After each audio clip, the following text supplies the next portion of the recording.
Good morning. আমরা আজকে আছি ক্লাস 10 এর জৈব রসায়ন বা অর্গানিক কেমিস্ট্রি বলা হয়, সবচেয়ে শেষ এটা চ্যাপ্টার। তার আজকে আমরা ইন্ট্রোডাক্টরি ক্লাস ডে 1 তা শুরু করছি। প্রথমেই হচ্ছে তোমার এই যে জৈব রসায়ন, জৈব কথার ইংরেজি হচ্ছে অর্গানিক, অর্গানিক কেমিস্ট্রি।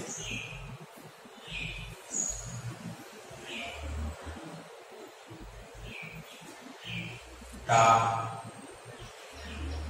জৈব কথাটার অর্থটা কি?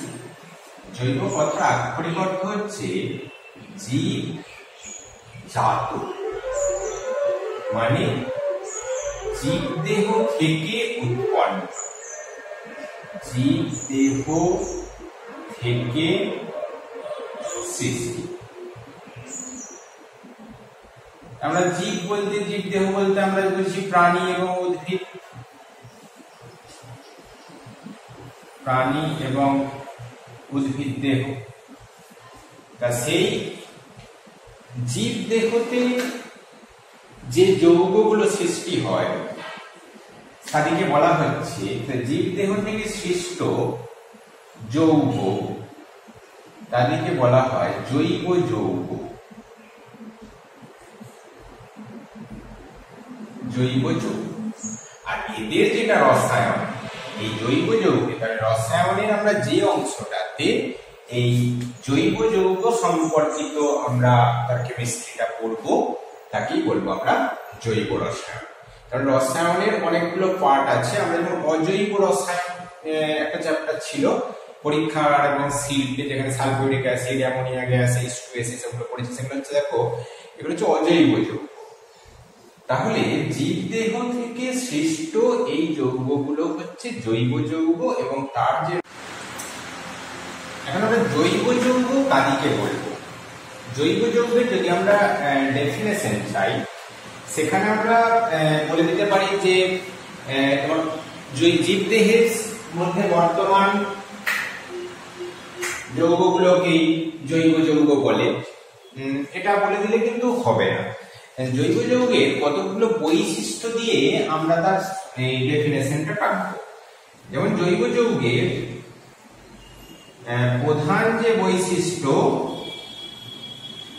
সেটা এক নম্বরে হচ্ছে যে জৈব যৌগে কার্বন, কার্বন পরমাণু থাকবে,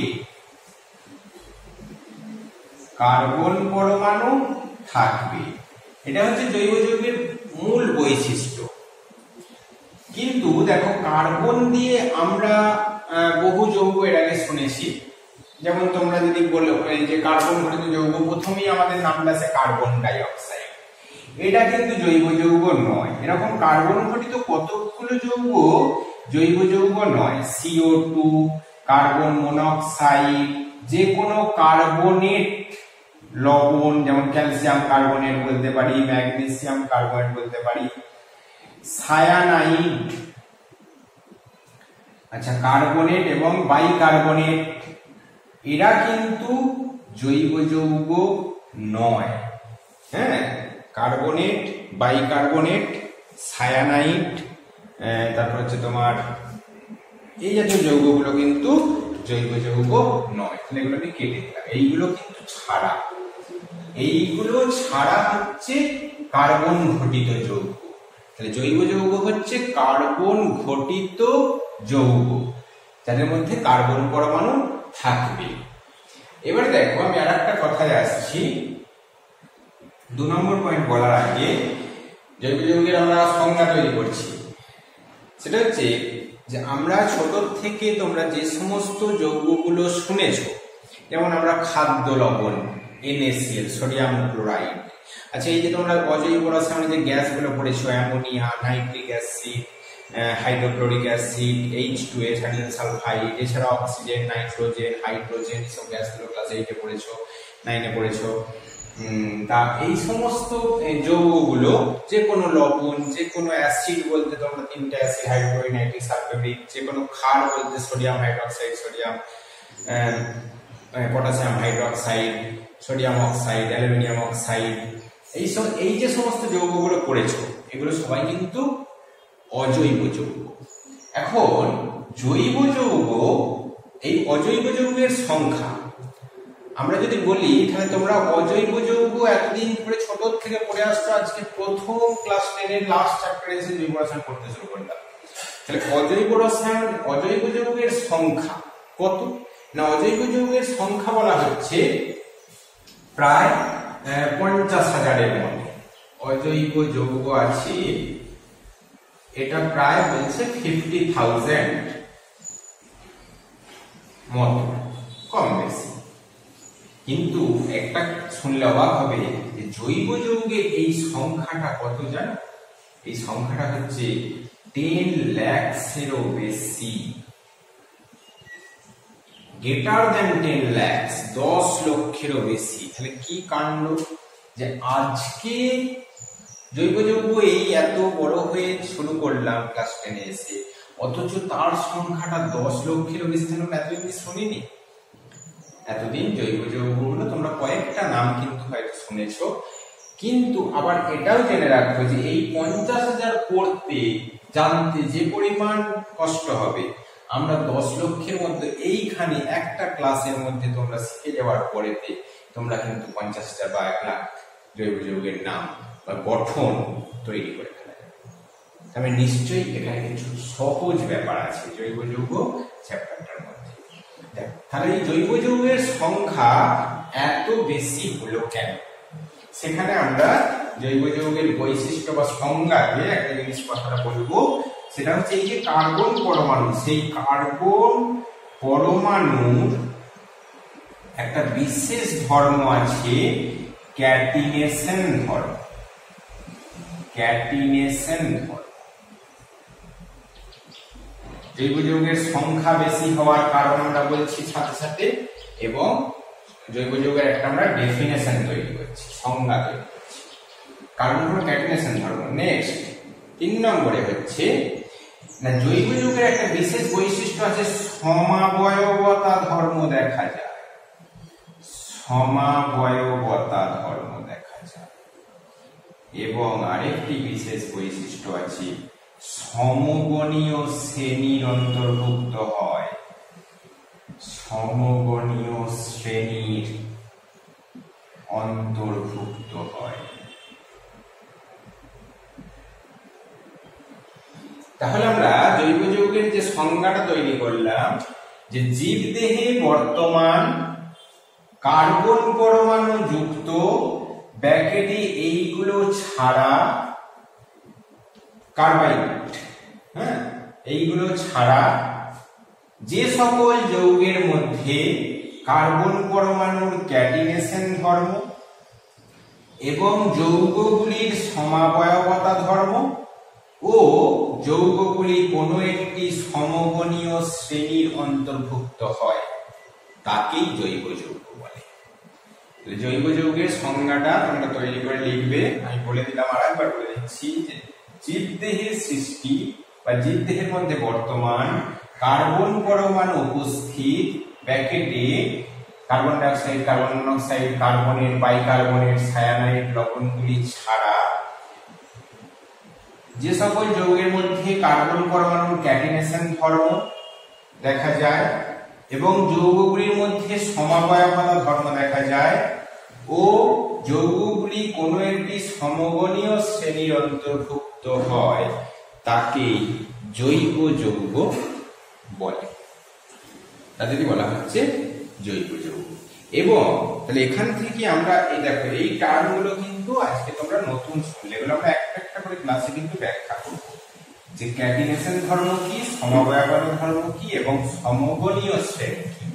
জৈব যৌগ চ্যাপ্টারটা কিন্তু আমরা খুব ধীর গতিতে পড়ব এবং স্টেপ বাই স্টেপ পড়ব। এটা ঠিক যাদের ভালো লাগে, যেমন বীজগণিতের অঙ্কের মতো একদম ফর্মুলা, সেই ফর্মুলা ওয়াইজ যদি তোমরা শিখে নিতে পারো জৈব যৌগ চ্যাপ্টারটি, বইয়েতে ঠিক মতো ভাবে হয়তো চ্যাপ্টারটাকে সাজানো নেই, কখনো ছোট ছোট জিনিস ক্ষুদ্র ক্ষুদ্র জিনিস দিয়ে দিয়েছে, হঠাৎ করে চলে এসেছে তোমরা সেটা। আমি কিন্তু স্টেপ বাই স্টেপ আমরা যদি প্রত্যেকটা ক্লাস ফলো করো তাহলে তোমরা এটা বুঝতে পারবে। যে সমবল, তাহলে এটা আমরা হলো জৈব যৌগ ডেফিনেশন। এরপরে আমরা আসছি যে জৈব যৌগের সংখ্যা এত বেশি হলো কেন, এটা এত বেশি হলো কেন, সেটার কারণ হচ্ছে এই তিনটে কারণের জন্য।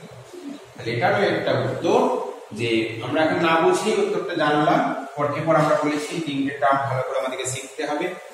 তাহলে জৈব যৌগের সংখ্যা এত বেশি হয় কেন? জৈব যৌগের মধ্যে কার্বন পরমাণু ক্যাটিনেশন ধর্ম দেখা যায়, জৈব যৌগের সমবায়বন ধর্ম দেখা যায়, এবং জৈব যৌগগুলি সমবায়ব শ্রেণী তৈরি করে বা সমগণীয় শ্রেণী তৈরি করে বা হোমোলোগাস সিরিজ। সমবায়বতার একটা ইংরেজি হচ্ছে আইসোমারিজম, এটা মনে রাখবে, আইসোমারিজম। আর সমগণীয় শ্রেণী ইংরেজি হচ্ছে হোমোলোগাস সিরিজ, হোমোলোগাস সিরিজ এর অন্তর্ভুক্ত। এটাই হচ্ছে জৈব যৌগের বৈশিষ্ট্য।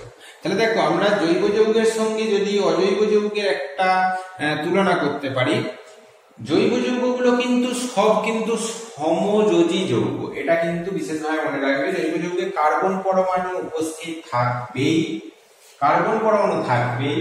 সেখানে অজৈব যৌগ কার্বন ছাড়াও অন্যান্য হতে পারে, কার্বন যুক্ত যেমন অজৈব যৌগ, এগুলো কার্বন যুক্ত অজৈব যৌগ। এমনি কার্বন ছাড়াও অজৈব যৌগ হতে পারে, অজৈব যৌগ কার্বন নাও থাকতে পারে। জৈব যৌগে সমযোজী যৌগ, জৈব যৌগগুলো সমস্ত হচ্ছে সমযোজী। আর অজৈব যৌগ তোমার সমযোজীও হতে পারে, যেমন মনে করো অ্যামোনিয়া, সেটা সমযোজী। আবার NaCl, সেটা হচ্ছে তড়িৎযোজী। এবং সমযোজী হওয়ার কারণে এদের গলনাঙ্ক এবং স্ফুটনাঙ্ক তো কম হবে। আর অজৈব যৌগ যদি তড়িৎযোজী হয় তবেই গলনাঙ্ক স্ফুটনাঙ্ক বেশি হবে। আর জৈব যৌগের সংখ্যা বললাম, জৈব যৌগের সংখ্যা অনেক বেশি, অজৈব যৌগের সংখ্যা মাত্র সেখানে কয়েক হাজার বা 50,000-এর মতো। ঠিক আছে, এখন আমরা কতগুলো আজকের ক্লাসে ফার্স্ট যে জৈব যৌগের কতগুলো আমরা নাম মুখস্থ করে নেব। সেটা নাম এবং সংকেত, এগুলো পড়তে গেলে আমাদের প্রথমেই কিছু নাম সংকেত আমাকে জেনে নিতে হবে। তোমরা এগুলো ফলো করো। 1 নম্বরে হচ্ছে, প্রথম যেটা আমরা সবচেয়ে সরল জৈব যৌগ, সেটা হচ্ছে মিথেন। মিথেন এর সংকেত হচ্ছে CH4। Ethane C2H6। Ethylene C2H4। Acetylene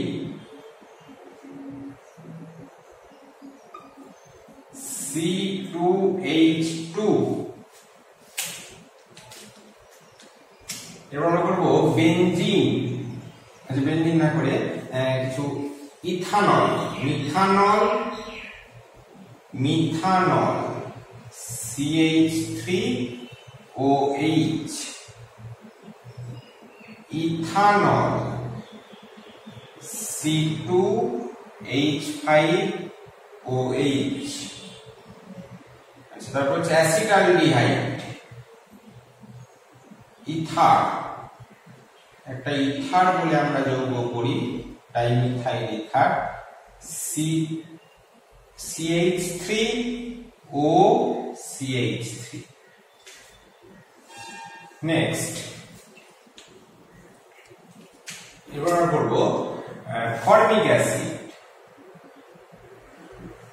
formic acid HCOOH। Acetic acid CH3COOH। Acetaldehyde, formaldehyde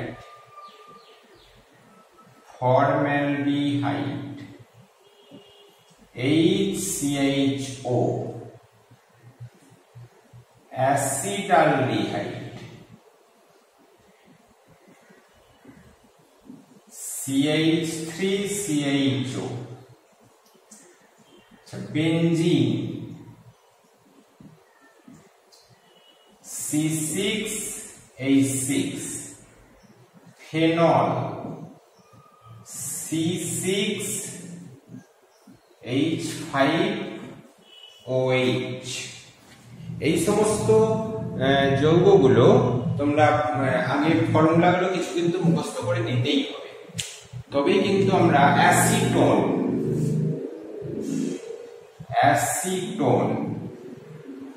CH3OCOCH3 এইগুলো আমাদের কিন্তু প্রথমে ফর্মুলাগুলো জানতে হবে এই করে, তারপরে আমরা আস্তে আস্তে সিস্টেমগুলো জেনে নেব। আমরা আজকের ক্লাসে এখানেই শেষ করব। পরের দিনে আমরা তাহলে ক্যাটিনেশন ধর্ম জিনিসটা কি ওখান থেকে জিনিসগুলোকে আমরা শুরু করব। ঠিক আছে, আজ এ পর্যন্ত।